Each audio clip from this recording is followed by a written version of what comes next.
Well, I'm back on my brake system. Just got this line reinstalled again. Hopefully without any leaks this time. About to find out. Or you're going to learn today. But I just laid this towel down. It's going to have to tap out a hole there for that bracket. But I'll give it a couple pumps on the brake pedal and see if I got any leaks. Then what I'm going to do is climb my old ass back across to the driver's side. Again. And look at this headliner. That's quality right there, though. I mean, zip ties. Just need to put a couple strips of duct tape across there to be good as new. This is how I get my workouts now.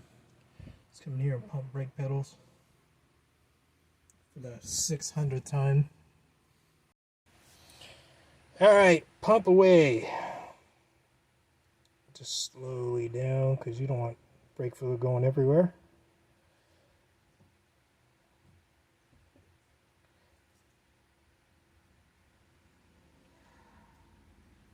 That's factory stereo. It's great. Well, 10 pumps ought to do it. That's what she said. Let's go see if got any leaks. If I can get my ass back out of here. I can breathe again. Well, this down, I don't see anything there, so that's good. Get. Alright, let me check the front here. This side. Looking pretty good. Pile of parts, all my old control arms tore out of there. Now for the moment of truth. Oh, look at that. I don't see any leaks. Might be my lucky day. Let's try and bleed this front brake. See what happens. So what I've got here is the Redneck Engineering Brake Bleeder 5000. You just take yourself a 2-liter bottle, Mountain Dew of course, and then you're going to get some, this is 5/16 outside diameter, 3/16 inside diameter, clear tubing, a couple bucks at Lowe's, Home Depot, one of those. You just drill a hole in the cap, 5/16, and then you drill a smaller vent hole on the other side. And what you're going to do is fish this tube down in. Once you put some brake fluid in the bottom there, fish this tube down in so it's sitting in the brake fluid. And then, if I can do this with one hand, try my other hand, it's going to screw this cap on.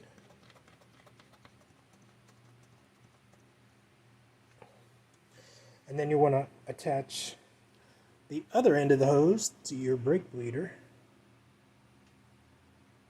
Of course, you're going to want to check that your fluid level's full, because that would suck and you'll have to rebleed everything.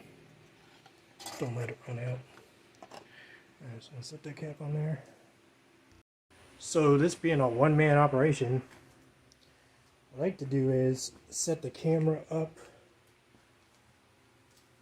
by my Redneck Engineering brake bleeder, and that way I can record it, go in there, pump the brakes a couple times, and see how the air bubbles are coming through. So then you'll be able to see your bubbles coming out of the line.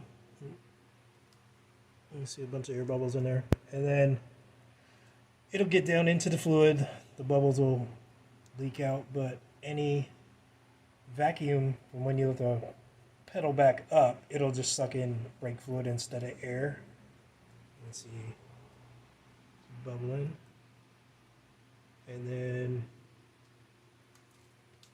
you just got to keep checking your fluid levels. All right, let's give it a whirl. Make sure you keep an eye on your master cylinder fluid levels, or you're going to go through fluid pretty fast. So just check on it every once in a while. And do a quick check on the level. Yeah, so you can see how much fluid has already gone down in that front. So what I'm going to do is top that off and keep working on it.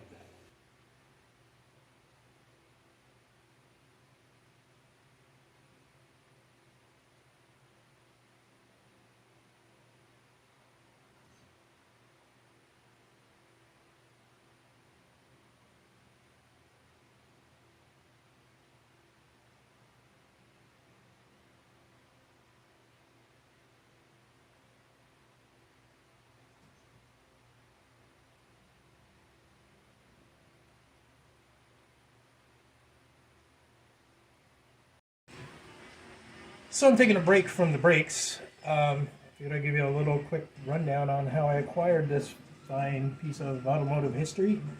Back when I was in high school, in the 80s, everybody used to cruise around town, go around the block, shop their cars. So I'd see this car going by all the time, and some girl driving it and her friends and cruising by, and I always loved the car. And so it turns out, eventually, my younger brother started dating the girl who owned the car, her younger sister. So they got together.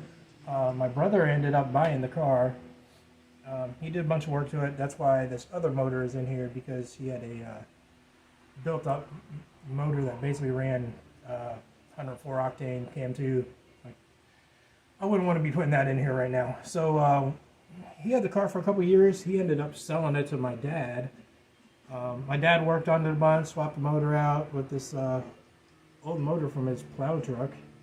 And I think my brother still has his built-up motor sitting around there at his house somewhere in Pennsylvania. But it would cost too much to ship it and everything, and it's not really worth the time and money to put into that one. So I'm just going to build up this one a little bit, not too crazy.